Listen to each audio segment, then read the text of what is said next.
Welcome to another episode of Preparing for the Unexpected. I'm your host, Alex Fullick, and as always, we like to talk about things related to risk management, business continuity, resilience, COVID, well-being, anything that helps you, your organization, or your community prepare for, respond to, and overcome adverse situations. If you'd like to be a guest on the show, please feel free. You can find me on LinkedIn. I'm the only Alex Fullick there, so I'm really easy to find, and I do respond to everything I get. Longtime listeners and viewers will know that I love to read. Education purposes, entertainment purposes, I just read all the time. And I have a book we're going to talk about today. It's called Political Risk Management for the Global Supply Chain. And I'd like to welcome back to the show for his second appearance, Ralph Kliem. Ralph, welcome back. Well, thank you. I'm glad to be here. Yeah, as I said, it's your second appearance. The first time I believe you were here, you were talking about project management or business continuity and project management, right? Something? Right, business continuity and project management. Also did one that's a second one, which was managing projects in trouble.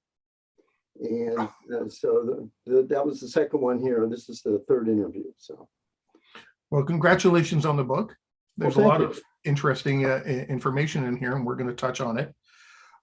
Just in case somebody didn't listen to the last episode, can you take a minute or two and tell us a little bit about yourself?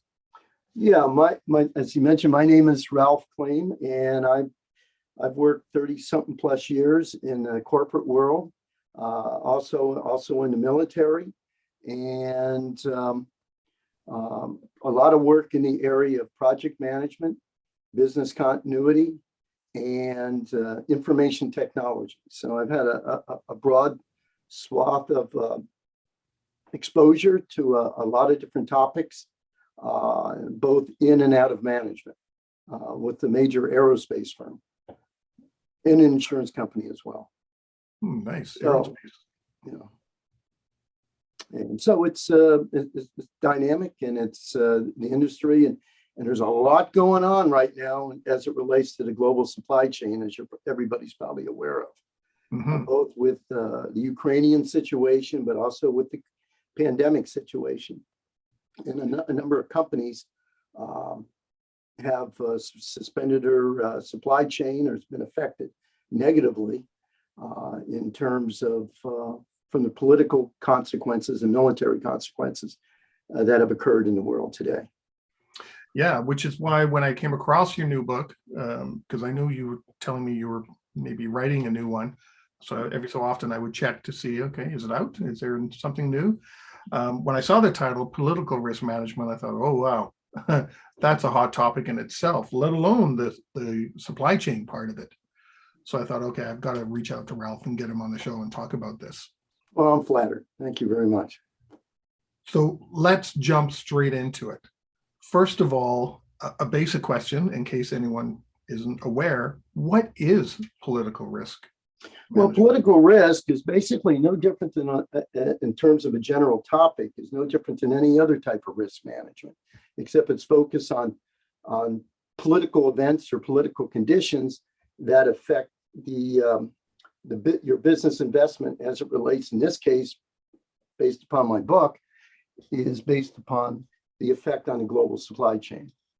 So it's really looking at how politics affects your global supply chain. And we've seen a lot of it, as I just mentioned, the pandemic. We also mentioned the pandemic, Ukrainian situation, all sorts of things that are impacting and has a political nature, impacting the global supply chain. And anybody who's been watching the news, you'll see that there's been decisions regarding sanctions, regarding suspension of activities within Russia. Also, there were issues with PPE, which is protective equipment related to the mask and those type of things that were affected during the supply chain. Is political risk management, and based on what you just said and your description there, is political risk management only on the international level or the federal level or whatever you want to call that? No, quite the contrary. It could also be related within a country, say within Canada or the United States, or within a country within Europe too, because you have different provinces, states, departments that I believe you have in France and stuff like that. So you have all these different jurisdictional areas within a country too that you have to work with. And I guess, considering what's going on in the world, one slight change anywhere has, in the political sphere, has an impact anywhere. Yeah, it could very much so. For instance, you've heard the butterfly effect, where something happens on the other side of the world and its ramifications all over the economic systems around the world, which seemingly was really meaningless, and then all of a sudden it spreads almost like a cancer, right? And it gets everybody by surprise. How many people, for instance, would have suspected that Russia would have invaded Ukraine? There was a lot of talk at the time, for a long time, it was just an exercise, and it was a show of force or something like that. But they never thought they really were going to go into the Ukrainian territory. So, well, let's look into that a little bit more. What's the goal then of political risk management? Because when we're talking about tornadoes and rainstorms, we're talking, weather risks and things like that. So what's political risk looking at? What are its goals? Well, some of the goals are, being able to have a profitable rate of return. So if you do manage your political risk and try to mitigate their effects, for instance, that's one of the strategies, or transfer it or whatever you want to do with the risk. And you have these strategic responses. What you want to do is to be able to maintain a good, not a good, that's a kind of a qualitative statement, a profitable rate of return, okay? And then also you want to have a sustainable supply chain. And so you want to be able to use political risk management to help you maintain that profitability and increase the supply, have a sustainable supply chain. So how do you go about, monitoring or trying to find out some of these political things that are going on? And who's looking at it? Is it a CEO of a company that just looks at the news headlines all day or watches your local government and their responses? How do you go about actually doing political risk management then? Well, some of the things you already mentioned just now are some of the things you can do, watch political activities that are coming in within your area of responsibility that affects your supply chain. So you might have a chief risk officer and for a company of any size, and sometimes if it's small enough, the CEO is the CRO, right? So the chief risk officer. And so the whole idea here is you might have people that are responsible in the organization that are required to pay attention to activities. So they might do things like literature reviews, access government sites. CIA has, all sorts of stuff, the Department of State within the United States, and I'm sure other countries. In fact, I know the European Union does. And so I access their sites from time to time. There's the news outlets. Without getting, some people would get upset saying, a certain source, and they get up. So you got to try to be as objective as possible. And you don't want to get, from a business standpoint, you want to be able to look at things very objectively. And you want literature reviews. You bring in consultants if you want to do that, political risk consultants. You can bring in your own team and have a sustainable team, and they're responsible for looking at the overall global supply chain in their organization. So there's all different types of sources in terms of getting the information and know what's going on.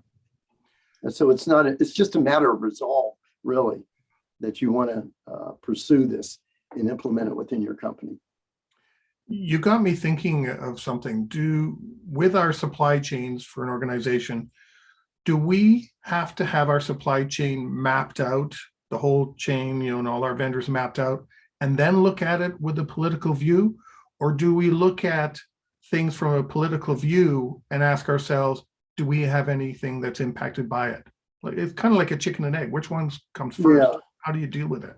Well, I would recommend personally is you have your entire supply chain identified, and you have your corporate or enterprise strategic goals and objectives identified, and know which one of those are really have a relationship with your global supply chain. You almost have to map out the entire global supply chain in order to see the direct and indirect impacts of a political risk on your organization. So it's better to have a more global perspective on how things interrelate.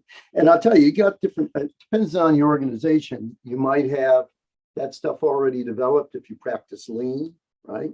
And in terms of working on your global supply chain, and also on your any business continuity work that you've done helps to identify where those impacts are on the global supply chain.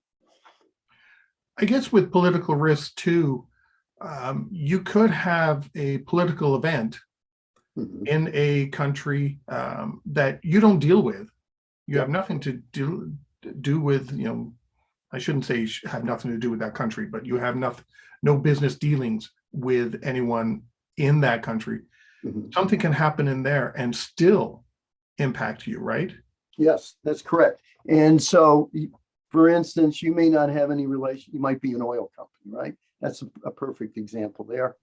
And you may not have any relationship to oil being produced from that country. And so you don't know much about that country, and all of a sudden they cut back the spigot, right? And all of a sudden the price starts increasing around the globe, or particularly in your country. And so it pays to be alert to what are the collateral damage, so to speak, to your supply chain when when something like that happens in another country. And it might hit you, but you don't even realize it, except over time. And that's the nice. Oh, I'm sorry. Go ahead. Oh, go ahead. Well, that's the thing about political impacts in general, is that you may have something that occurred in a country you had no idea with, and then several years later, it impacts you, or several months later, and you don't even realize it. That's the subtle thing about political events, political conditions. They're not that discreet sometimes. So when you're, I'm sorry, go again. I'm sorry. Go ahead. I was just going to say, I'm excited about this topic. So I can tell. I guess with political risk, you can't just look at those political risks that impact your supply chain. You kind of have to take note of literally global events, even if you're not dealing with a certain area within the globe, right? Yes, that's correct. That's correct. It pays to have a good general background on an interest in political affairs. Now, not everybody in the business world has that, because the business world deals with profitability, right? And they look at a lot of discrete things that happen. I mean, I've been in a number of meetings, especially as a corporate auditor for 10 years, is in the operations area, is that you see the big picture, and a lot of people get into these silos, and everything's economics, or financial, everything's IT. They don't see the full breadth, and they tend not. They may have an interest, but it's sort of like a casual interest. So you might want to hire a political analyst, or have a government affairs or political organization, if you're a big enough corporation to sustain that overhead. But it's very useful. I was just going to ask that without getting into any details of the political risk management plan, because I know we're going to talk about that later. Are there special skills that come into play to monitor, political risks? Because it's one thing to be able to have procurement people or supply chain management people or risk management people look at things in a supply chain mapping world. But when you throw politics on top, not everybody can, how do I say, adapt to that kind of a different lens, to see things through. Yeah, I would say that, first of all, it helps to have a good general background. So you'll have people trained in political science or government affairs or pre-law, or be a lawyer too. And they're going to be involved in understanding political activities, whereas people with prior experience with lobby experience in the United States and or in Canada and a lot of democracies. It's not just the United States that has a lot of lobbyists, but it's you want people that have a good understanding of how political systems work, different types of political systems. So have a little knowledge about comparative politics. The idea of having a good knowledge of foreign affairs, and just a good general have the ability to take a systemic view of a corporation and its relationship to the rest of the world. Okay. And so a lot of big corporations like the one I work for, and also for other industries, they have very robust political affairs organizations that pay attention to political events as they affect their particular industry. And so it's a very dynamic. But the problem is, as a side note, a lot of companies don't do it because they have to absorb the overhead.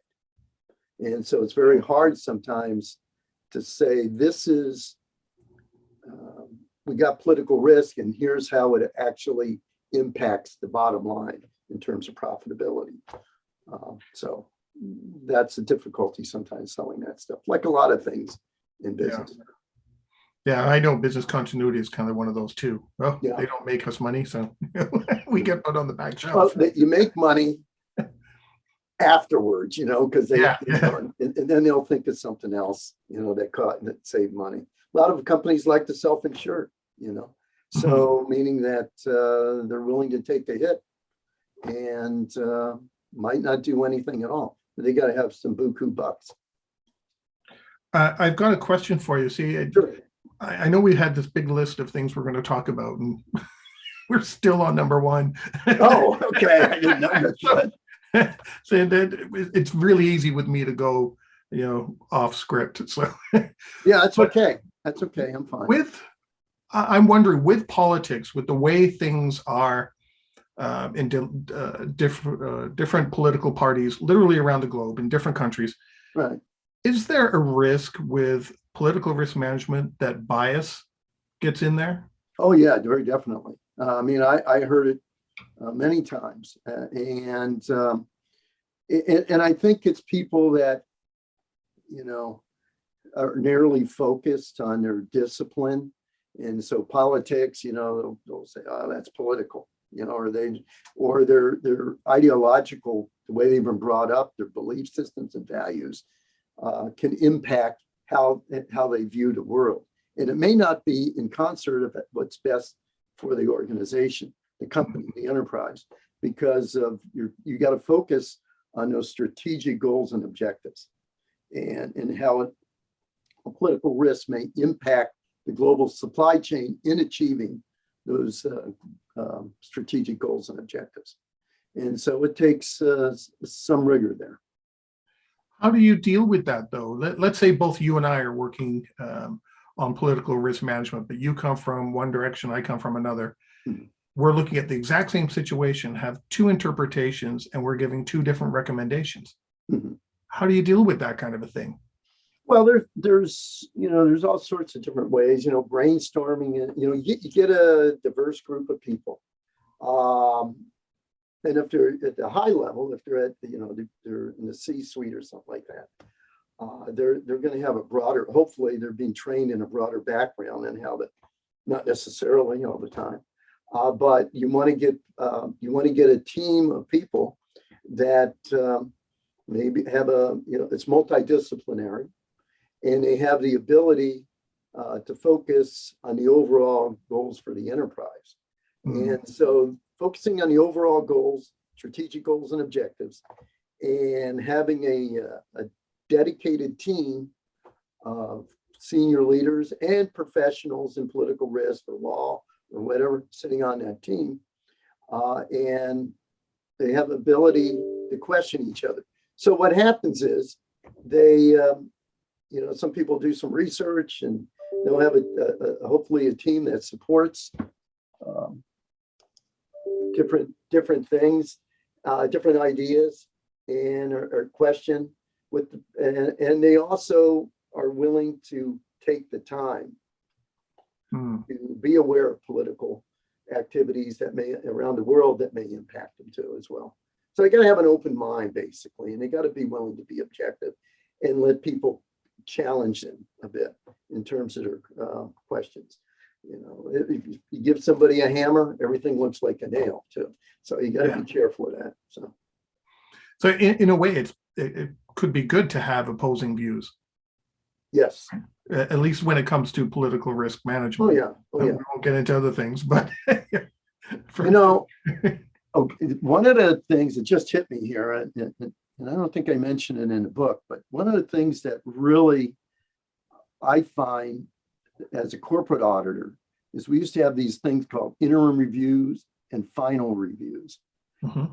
And before we released any report or give presentations to the big shots, what would happen is they get a group of auditors. I don't know if you've ever been with a group of auditors, and they're vicious. They can. And you get up there, you present, and they just zero in on you. And you got to be open. You can't get defensive, and you got to have your facts and data put together. And that's the same thing you need to do in political risk. And I think that's extremely important. And you got to be able to take it on the chin.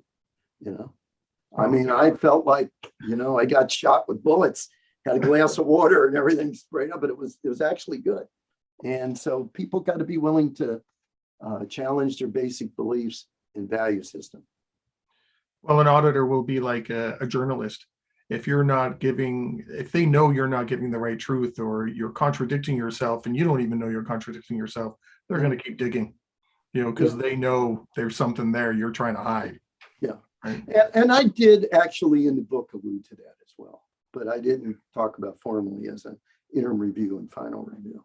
Right. But politics is a volatile issue. I've traveled to Europe quite a bit. I never had a problem discussing politics with people in Europe, but I have within the United States. So for some reason, it's a tenser situation in the United States, and perhaps in Canada too. But because you're in Toronto, right? I'm just west of Toronto. Oh, well, but a lot of what happens in the U.S. ends up coming up here because we're so close to you. So, yeah. Well, the perfect example of political risk and happening was the trucking issue, right? Crossing the border. Yeah. There was a big regional type issue that was happening there. So it had impacts on both sides of the border. Yeah. And I'm not taking sides. On that note, we've come to the end of our first segment. Today, we are talking with Ralph Kliem, the author of Political Risk Management for the Global Supply Chain, and we will be right back.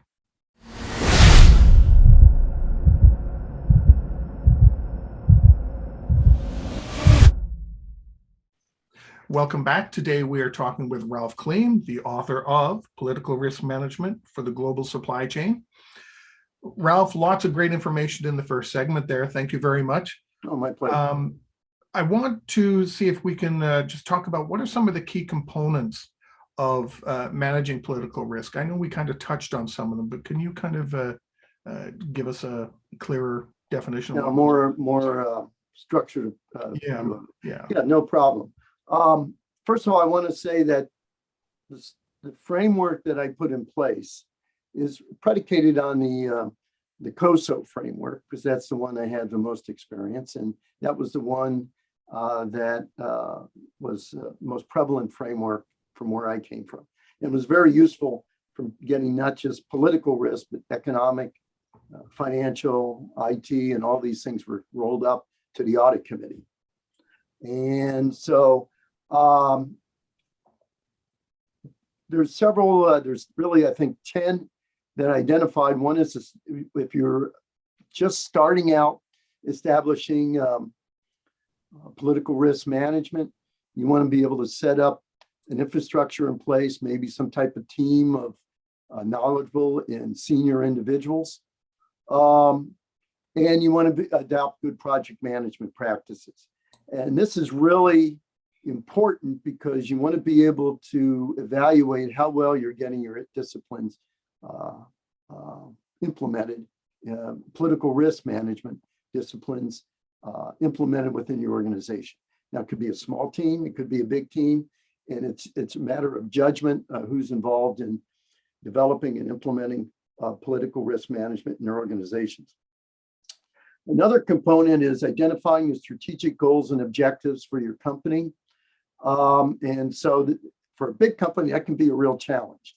But for a small company, or, you know, depending on what you define as a small company, is if you know what your overall, you need to know what your overall goals and objectives are. And of course, a goal is more like, you know, a very efficient global supply chain, right? And you want to be able to say, well, how do you operationalize it? How do you know you've got a very efficient global supply chain? So you develop objectives on what you want to achieve, and they're more specific and measurable in terms of it, so you can determine what when you eventually evaluate your effectiveness of your political risk management, you know you're doing the right thing. You want to identify the key stakeholders. These are people that manage aspects of the global supply chain, for instance, that have power, influence in your organization, key decision makers. And these stakeholders will be participants in developing your political risk management policies and procedures, as well as probably being members of the team and doing political risk management. Then you've got your political risk management plan. I know you have an interest in that. It's basically a document that really describes the who, what, when, where, why, and hows of political risk management in your organization. So tools, techniques, processes, policies, and procedures you're going to follow, definition of a high risk, a medium risk, a low risk. You have your risk breakdown structure, those type of things would be incorporated into the political risk management plan. Then you want to be able to, another component is identify your political risks. Now, there's going to be probably quite an array, depending of risk, and it's going to be, some of it might be regional, some might be just for a country, some of them might be international in scope. And so how are you going to, you're going to go about identifying those risks, and there's different ways of doing that, like brainstorming, et cetera. Can you give an example? Because I'm sure listeners right now are saying, well, what kind of things should I be putting into that risk register? What kind of political risks are we? Political risk. Well, the political risk register will have I guess your question is asking, what are the things that go into the risk register? And those are and those things are the risk description. You give it a unique identifier. The risk owner, somebody's got to keep pace of, first of all, keep aware of if that risk does arise, and if they elect to, I call it tactical action, contingency plan, to implement a risk strategy to deal with a particular risk. Somebody's got to be the person that maintains awareness and looks and sees if the risk has occurred and whether or not the response is effective or not. You identify the risk impact to your supply chain. In this case, the risk priority, and you want to be able to capture in it later on any additional comments, what type of risk response you're going to perform, whether or not it's going to cause some residual risk or risk that are left over, that didn't get completely addressed, and there might be some after effects from it. And then there's secondary risk where you introduce a risk response and it has a consequence and it causes another risk to occur.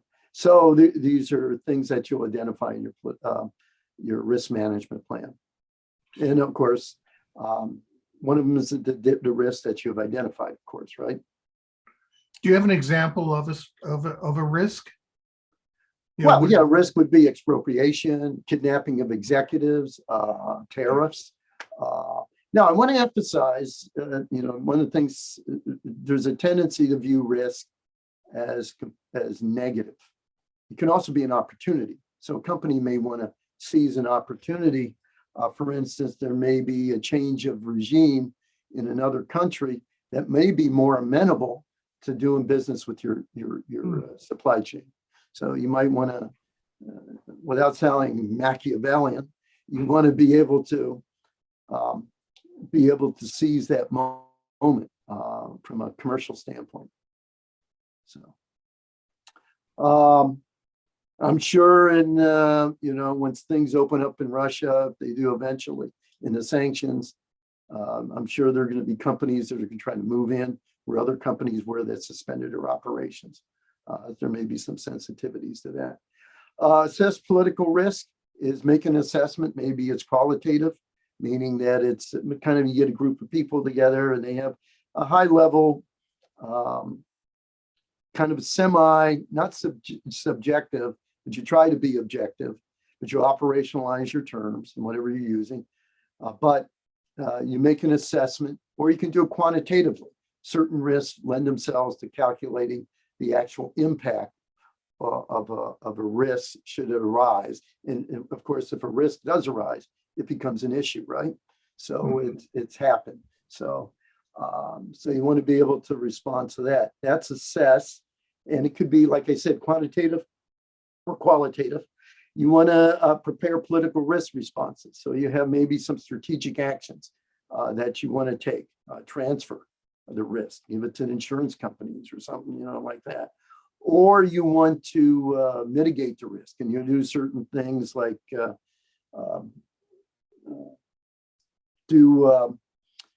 for your supply chain, have multiple warehouses outside the country or something like that, hedging the impact. Or you want to, and then of course, once you've had your responses and the tactical actions you're going to pursue, then what you want to do is perform risk monitoring and controlling. And you want to be able to, like a doctor, takes your pulse. You want to see how well you've identified your risk, and those risks you've identified, how effective the responses have been in terms of dealing with the unstable political situation in a country, in a region, or whatever. And then, go ahead. You got a question? Shoot. I'm sorry, I can't hear you. Don't know why I got muted there. I hope the other part didn't get muted. That was weird. It didn't even do anything. It got muted. I'm just curious because you said maintain and monitor. Who maintains and monitors this political risk register? Because you made mention earlier of enterprise risk management.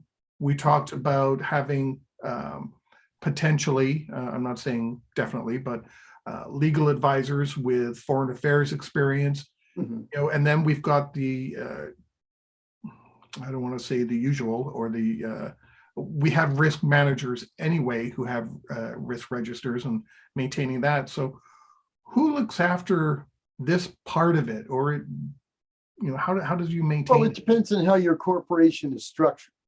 Okay. And so you may have the chief risk officer that makes sure that it's all brought together, right, from the different disciplines. And then you'll have like a giant matrix or something in Excel or whatever, if you buy a product that helps you to do that. Somebody has to bring it together. And of course, it all goes up to an audit committee usually, or a risk management committee within a corporation. My experience has all been with the audit committees and putting stuff together for them. I would say you should have a single point of contact, say within the overall risk organization, where they may work with other people with it spread throughout the organization, either at the business unit level, in other areas like the legal department, let's say, or HR, human relations, or whatever, supply chain organization, supplier management, I should say. Those type of things, you would have a single point of contact. They collect the information. Then you get that group together and they massage it.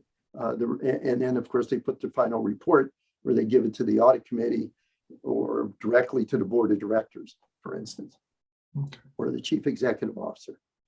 So depending on the culture and how they do things, the organizational structure.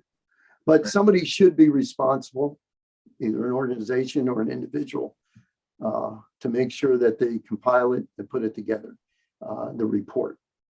And so that's part of monitoring and controlling, which is the next step, which is risk reporting, political risk reporting. And we'll talk, I know you have some questions about that. And we can do that then. Why don't you carry on with that? Okay. Well, political risk reporting, you want to have detailed reports at the lower level. And a lot of times these are all in the form of matrices. So you'll put a matrix that shows the relationship of the risks to the strategic goals and objectives related to the supply chain. And then you'd have a matrix that shows the relationship of those strategic objective goals and objectives in relation to the risk responses that you're taking. And so you might have several different layers, like pivot tables that's in Excel, and do that. And the reporting, you'd have it at the detail level. Somebody's got to roll it up, and usually that's the chief risk officer. And they come over with an assessment for each of the business units or the major organizations. And then what they do is they come up with an overall assessment. Now, the reporting should always be consistent, and it should always be systematic. It should, unless you really have to change things, you want to have some consistency from each reporting period. What you may do it bi-weekly, which is twice a week. Every 2 weeks. See, that's where it gets confused when people say bi-weekly. And then maybe once a month or quarterly, or you may have a quarterly report. May do it every 2 weeks and then once a month, and then it all rolls up. Some assessment reporting every 3 months, depending on where you're at. And then, of course, when you also want to maintain your risk management plan. And that's the document that we talked about, the who, what's, when, where, and how. Now, I might add, I would like to say that all these components, I covered it sequentially. In reality, a lot of these things occur concurrently. They overlap. So it may not be just one linear set of components that you're developing. So they're all interrelated. And so you make a change to one, you may have to make changes to some other ones too as well.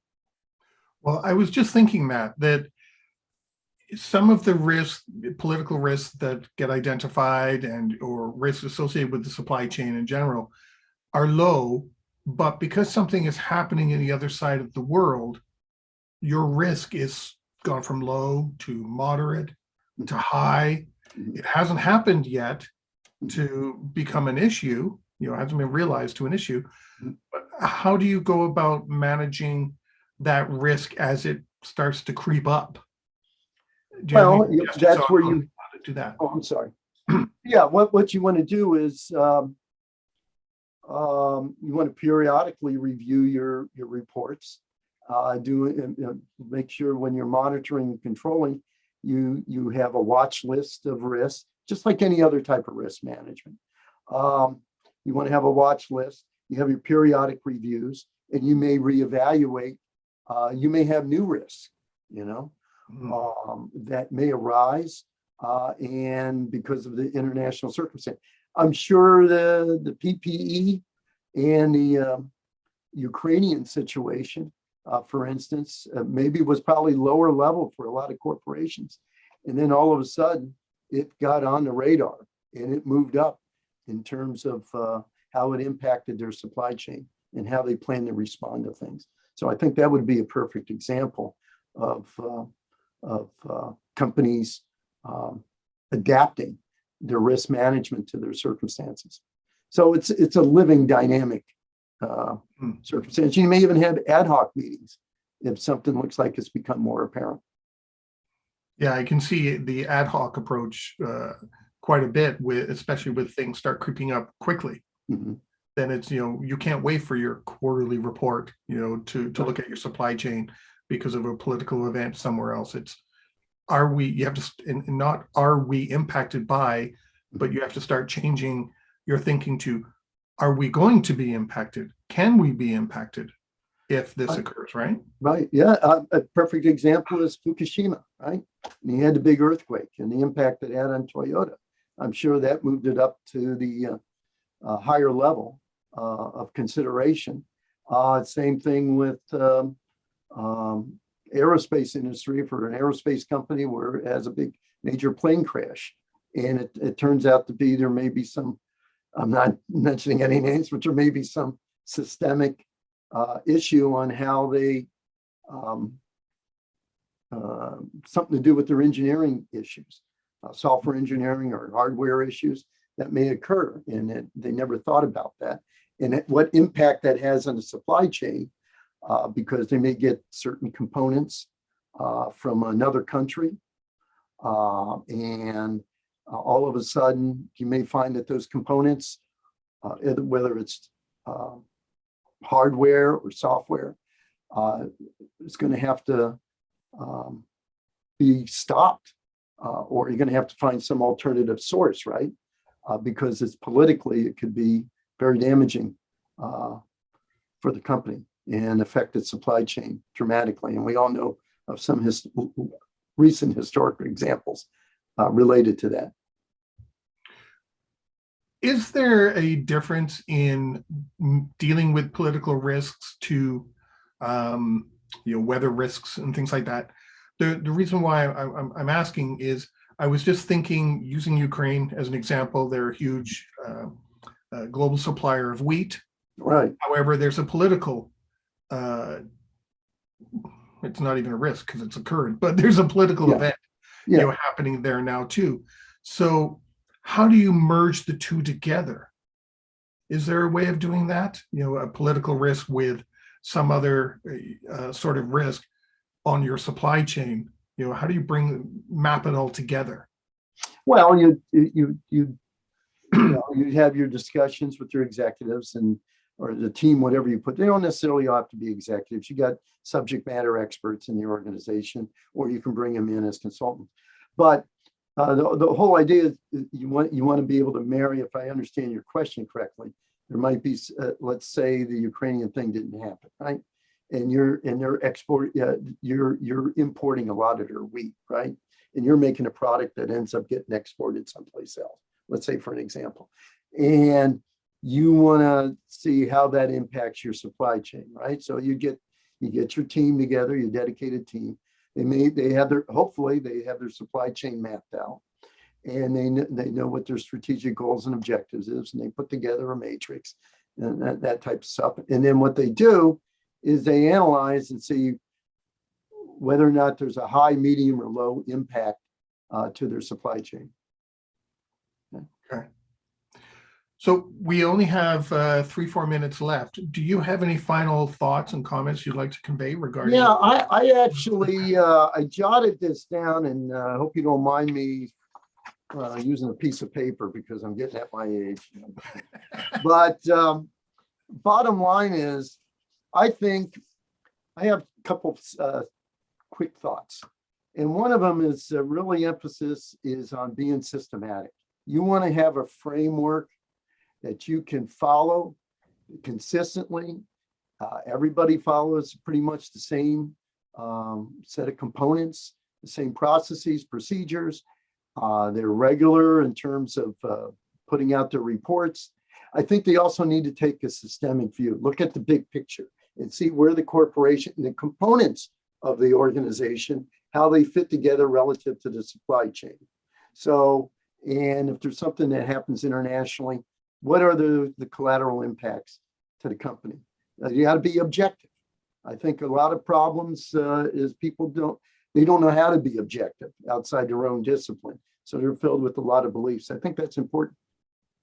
You want to have a consistent, balanced team, people are multidisciplinary, because that'll help bring objectivity, because people will say, gee, I never thought of that, right? And that's happened a lot. And also you want to think resilience. And you brought that up earlier in the conversation. Resiliency is very important, the ability to understand what is happening and be able to respond to it and keep operational or recover to operational status. And, you know, and it sounds like I'm a name dropper. I don't want to be a name dropper. But one time it was a project for Alan Mulally. He used to run the company, an aspect, the commercial side of the company I used to work with. And I did a project where he was the executive sponsor. And he looked at it and he said, Ralph, what you want to be is one with this project. And that's what you want to do with political risk management. You want to make it happen. You want to be able to focus, become one, so to speak, with it, and make sure it happens, and it happens efficiently and effectively. And that's my last comment. I hope that helps. That's great. Ralph, it's been great having you here. Well, thank you. I'm flattered to be. And I know the last time we did an interview, it was all through a conference call. So it's nice to actually see you and carry on a conversation this way. Likewise. And congratulations once again on the book. Okay, thank you. Yeah. I'm flattered too. You have little yellow. Yeah. Good, thank you.